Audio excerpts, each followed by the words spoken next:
In the light off history ইতিহাসের আলো YouTube চ্যানেলে আমার প্রিয় ছাত্রছাত্রী এবং শিক্ষক শিক্ষিকাদের শুভেচ্ছা জানিয়ে শুরু করছি দলিত সাহিত্য এবং দলিত সাহিত্য আন্দোলন। তোমরা সবাই জানো যে সমাজে যারা অস্পৃশ্য, সামাজিক অর্থনৈতিক দিক থেকে পিছিয়ে পড়া মানুষ, তাদেরকেই সমাজ ব্যবস্থায় দলিত নামে অভিহিত করা হয়েছে। এই দলিতরা তাদের সামাজিক, অর্থনৈতিক, রাজনৈতিক এবং তাদের সাংস্কৃতিক পুনরুত্থানের জন্য সাহিত্যকে হাতিয়ার করে নিয়েছিল।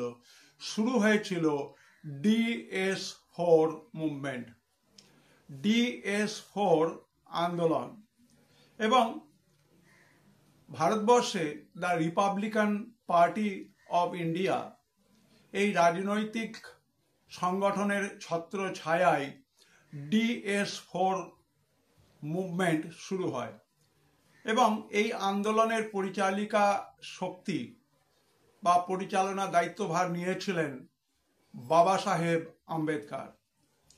এখানে DS4 বলতে গেলে কি বোঝানো হয়? প্রথমে হচ্ছে দলিত, তারপরে হচ্ছে শোষিত, তারপরে হচ্ছে সমাজ, তারপর হচ্ছে সংঘর্ষ সমিতি।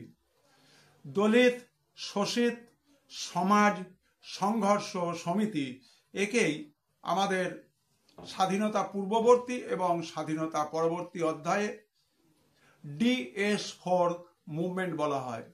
অন্যান্য ভিডিওর জন্য আপডেট পেতে in the light off history ইতিহাসের আলো ইউটিউব চ্যানেলকে সাবস্ক্রাইব করো, যাতে করে খুব সহজেই তোমাদের গুরুত্বপূর্ণ ভিডিওগুলো তোমরা পেতে পারো। এই সংক্ষিপ্ত অংশটি যারা 2026 সালে মাধ্যমিক দেবে তাদের জন্য অত্যন্ত গুরুত্বপূর্ণ। সবাই ভালো থেকো।